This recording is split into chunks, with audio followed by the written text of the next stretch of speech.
Welcome to the Happy Mindset, episode 168. Today's episode is called The Herd Illusion. So, today I'm going to talk about the herd illusion when it comes to living in the world as an individual and the feelings you have to sometimes deal with when it comes to this us against the world, me against the world mentality. I'm also going to tie this to gaslighting. I know I mentioned in the previous episode that I wanted to talk a little bit about gaslighting. Gaslighting is a term it's come into my awareness in the last few years. I think it's became more popularized in the last few years in personal development circles. It's something that I experienced in my life that I didn't have language for, and when I didn't have language and awareness around it, it was very harmful to my own mental health and well-being. So first of all, talk about the herd illusion. So the herd illusion is this feeling that you're alone in how you see things. And as a creative person, when you're putting stuff out there, when you're creating your work, there's an element of truth to that because you are putting stuff out there that is unique and individual to you. That's the whole point of being being an individual voice. You're expressing things that wouldn't exist without you being there. The flip side of that originality is that feeling that I'm alone in how I think about things, how I feel about things. And I just wanted to talk about this today in this episode because I feel like it's a feeling that anybody who is willing to put themselves through the artistic process, through the process of creating work that matters, it's a feeling you'll have to come to terms with. And it's also a feeling that's quite normal. It's actually quite hard. I found it very challenging to feel this feeling at the beginning because it does feel like me against the world. And that's very unsettling if you haven't got a solid sense of who you are first. So that's the tricky part I found at the start when I didn't know what I was doing. I didn't know what I was trying to do.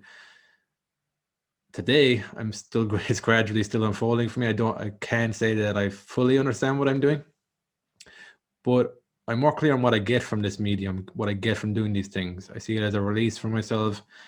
I see my clarity of mind has improved. My peace of mind has improved over time. So it is worth the struggle of sometimes feeling alone in how I think about things.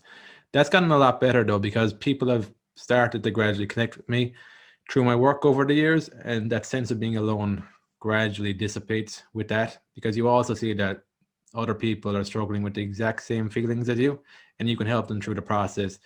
And in doing so, you're kind of killing two birds with one stone. You're giving yourself experiences that show you that you're not alone, and also you're helping somebody else through a similar experience to you. So the herd illusion, I feel, is the at the core of this. It's this nebulous little idea that I think I picked up on this because I observed how other people deal with the sense of being alone and how that sometimes manifests in latching onto a group, belonging to a group, for better or for worse. What I noticed was that within groups, you kind of position yourself in a way where, and I do this in the podcast too, it feels like maybe 5% of people are within my tribe and the 95% are outside of my tribe. The 95% in my mind would represent the status quo, the people who want things to remain exactly the same, who don't like being challenged. That is the herd illusion in my mind. And I started to see this because I started looking at it from the point of view of, yeah, well, this is my 5% over here. This is a made up figure anyway. But that's what it feels like. Then I see other people talking in similar terms about their 5%, and then another person talking about their 5%. And I started thinking about, well, if I am part of my small little tribe, my small little group that I'm creating, and the other person is part of their group that they're creating, and we're all positioning ourselves to this 95% of people who are outside of the group, who we feel in the moment are the common opponent, the common opposition to who we are. Then, like, if we're all, that would mean that I'm part of the 95% for somebody else, and they're part of the 95% for me. That's when I started looking at this. I'm like, who am I actually fighting against in my own mind? Because this 95% of people is a made up thing. It's even though it feels like a real thing, it's actually a made up thing, and we're all going through a similar struggle with this herd illusion, which is a feeling and an illusion to work through, because by working through it, you do actually get to interact more with the people who are on a similar wavelength to you, or who are interested in things you're interested in doing. So you do go through it.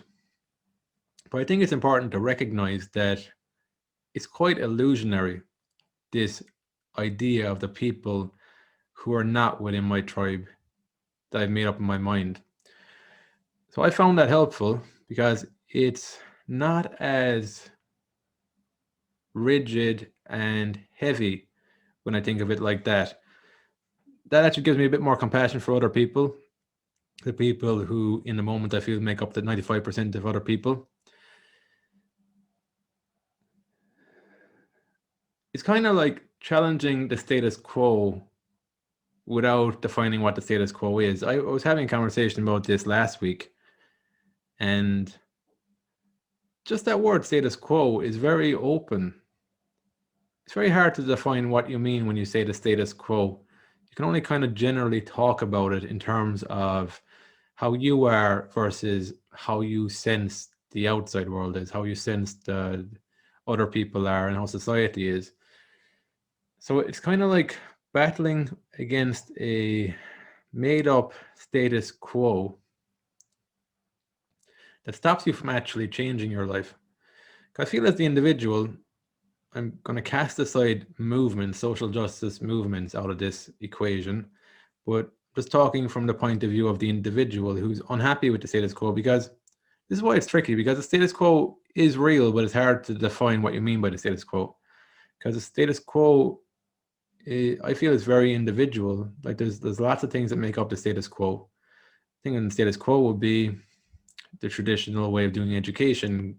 In Ireland, for example, you go primary school, secondary school, you generally go to university after that. There are other options, but that's generally the status quo today. In my parents' generation, is quite different. It wasn't that everybody went to university. The status quo was actually more aligned to not going to university and going into a trade. Whereas that's reversed. That's a complete switch today in my generation. That just shows you that the status quo is up for change.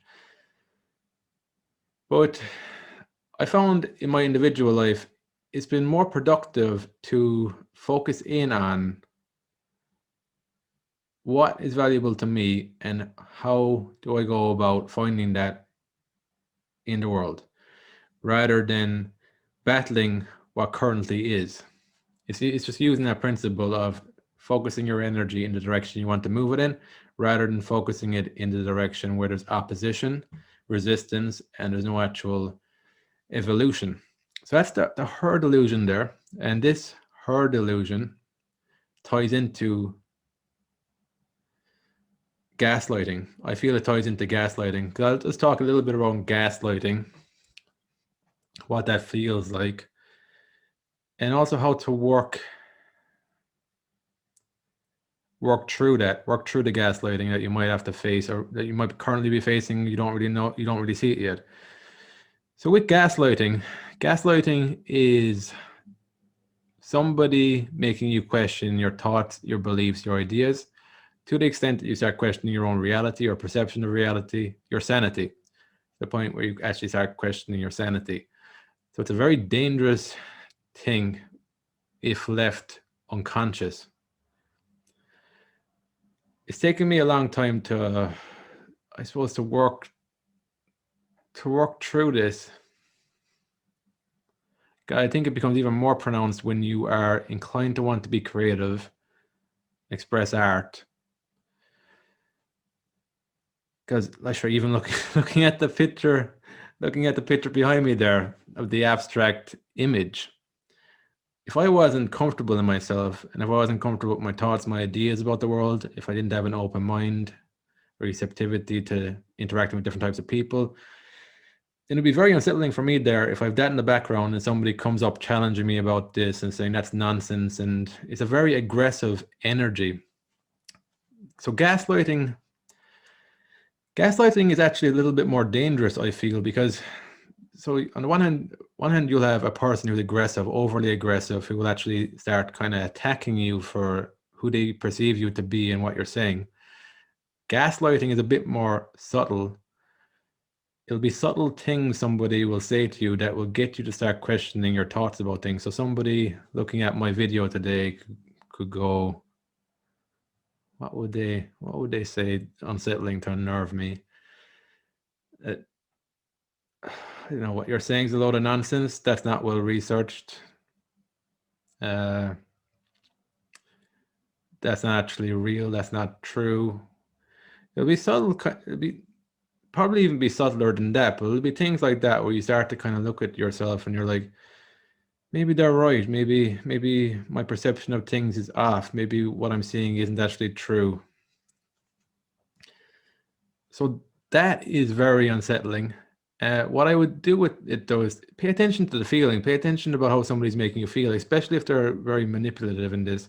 Pay attention to how they make you feel about yourself. What I found over the years, the more I focused on my own personal growth, it's been easier to just identify that. I mentioned in the abstract thinking episode that the more you work on real skills that are abstract in nature, and the more you bring a playfulness to things too, the playfulness allows a bit more experimentation, not rigidity to it. Even when I'm talking there about the researching, so I do research on the different things I talk about. I wouldn't have material to talk with if I didn't read, if I didn't look into things. But in saying that, the other thing with studies and research is that if you've got a point of view on something, you'll find data to back up that point of view, regardless of whether it's true or not, regardless of whether it's actually helpful or not. It's something I've been more and more realizing over the years. And it's reflecting now on my podcast and in my books. I'm more focused on making the invisible visible, making the intangible tangible, making the inner world more tangible also. So what I'm interested in is expressing feelings, emotions, thoughts, ideas that would otherwise remain in the unconscious. And the unconscious can be a dangerous place when it seeps into culture, when it seeps into how we do things around here, the unspoken rules we have. For me, it's more important to get things out there. Like even talking about this concept of gaslighting, making that, just shining a light on that, bringing awareness to that. That's what's important to me, especially for if you're listening to this, for the genuine people who just want to express what they're here to express, connect, make the connections with the people they're here to connect with. Another toxic thing I actually see with concepts in general in personal development, but even with this concept gaslighting, it's using these concepts as a way to avoid your own uncomfortable feelings and the way you feel about things. So when I'm talking about gaslighting, it's not to say that you're going to use this as a weapon, that you're going to weaponize this against the people who say things to you that you don't agree with, or say things that might actually be true that you don't want to hear. I'm saying it to bring an awareness to the fact that some people can do this to you. I don't know why they do it to you, their own pain, their own struggles they haven't dealt with, but just to shine a light on that it's important to trust how you see the world, trust your intuition, your gut on things, on people, to follow that. Everybody sees the world differently. If they're being true to themselves, everybody sees it differently. When we don't see it differently, a lot of the time we're buying into groupthink, herd mentality, and mindless thinking. So that's something to keep in mind, that if everybody's a bit more open and honest, I think we would have a world that would look very different, and at least try to be open and honest. Like, I'm not saying that I'm the most open and honest person ever. I'm doing my best. I'm aware that I'm susceptible as anyone is to human flaws, groupthink. But I'm doing my best to consciously work through that, because I just appreciate experiences where things are just more conscious, or people are different and they can still get along. Not even still getting along, people are different because they can provide different perspectives on your life that will actually help you. And then it's also, I find it great when somebody's actually interested in how I'm doing and what I'm doing, and I can just share things, and it actually helps them to think about things a bit differently, and they actually change things in their life for the better. I love doing that, in the same way that I love meeting people who will shine a light on something I hadn't looked at, I hadn't experienced. That's why I like writing books and interviewing authors. I like the thought process, listening to the thought process that goes into it, the research that goes into it, the life experiences that go into it. So there are things that,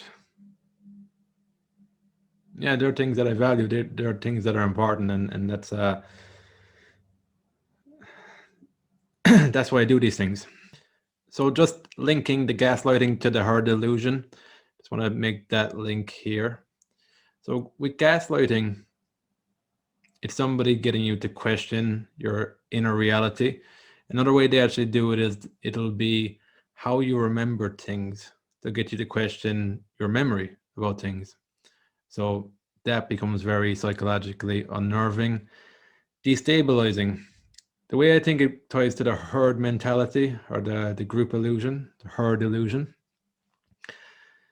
is that the person who's gaslighting you sometimes will make you feel like you're seeing the world this way, but normal people see the world in this way. So they use this herd illusion, this illusion of everybody is us against you. We see the world this way, you're seeing the world that way, you need to fix yourself. That can make it very unsettling, because then you feel like it's not just this person, it's everybody else as well. So I must be wrong then. So that's something that can happen with friends. That's something that happen with family. There's so many areas where that can happen. I feel sometimes gaslighting happens unconsciously. It's just people don't know any different, don't know any better. And other times I think it will be a bit more conscious, a bit more manipulative. I think it's just important to be aware of it. If you're somebody who's struggling with gaslighting, if you feel like this might be going on in your life right now, I think what I'd recommend with hindsight would be to, if you feel like you've got somebody in your life you can talk to, I would start talking a bit around it, or even looking for professional help, therapy. Just find ways to talk about it, and just, I guess, the reassurance that trust your gut in things. Looking back on my life, maybe I wasn't seeing things exactly correct sometimes. Maybe I was being triggered by things. Maybe I wasn't being myself. So there's elements of it there, but I think fundamentally, though, everybody sees the world differently. So you're here to express that, how you see the world differently, get comfortable with that. Anything that will move you in the direction of getting comfortable with who you are, how you see things, is a movement in the right direction. What I will say, if you're somebody who has been gaslighted or who's currently being gaslighted, movement in the right direction is when you're learning to be more comfortable in yourself. There's a sense of healing from it. And what will also happen is that you'll gradually move away from the gaslighters. You'll gradually have more courage and self-esteem in yourself to move away, because it's not going to be helpful for you in the long run. Even this can manifest very simply in the feeling, in the feeling you have of somebody where you're questioning their intentions at all. I feel again that's not a healthy relationship dynamic. If you have to question why somebody's doing something, that's shaky ground again, because maybe sometimes you've misread it, and then you see you've misread it. You're only putting yourself in situations where you're open to gaslighting for whether you're right or wrong. You're open to that experience, but that doesn't need to be your experience at all. It's all dependent on how comfortable you are with yourself and who you're interacting with. Because you can find other people. There are people in the world out there who are considerate of other people, who will talk and listen to other people, who don't try and control other people's perception of the world, who don't interact with you as a two-dimensional character, They're the types of people you want to be moving towards if your intention is to not have to experience this kind of world of gaslighting. And well, for the herd illusion, I think that's part of the creative process. It's something you grow to not be so unsettled with and so unnerved with after a while, as you start to see any creator is going through that. I think a lot of people have gone through gaslighting in their life as well. Even growing up as a child, when you're in a codependency relationship within the family, there can be innocent times where it feels like gaslighting. So that's a bit trickier, because as a child you're developing psychologically, so there are things to learn. But sometimes there's a bit of a mix there as well that can be a bit dysfunctional. So as an adult, that's something, if that has happened, that's something you can also work through. So it's really just getting comfortable in your own perception of the world, and connecting with people who aren't inclined to make you question your inner reality, and then not imposing your way of being onto other people, finding all that blend. And that's it. That's what I just wanted to talk about today. I hope that is of use. I just wanted to shine a light on that, just for anybody who's struggling with these feelings. For me, it's been moving through these feelings, moving through these experiences, more to just better sense of self-esteem, self-confidence, self-worth, and just feeling in general more alive and more connected. That's the intention here, to get you moving in that direction. Or if you're in that direction already, just to keep you moving along that direction. So that's it. If you enjoyed today's podcast, I'd appreciate if you give a rating and a review to the podcast. And thanks again for listening, and I'll speak to you on the next episode.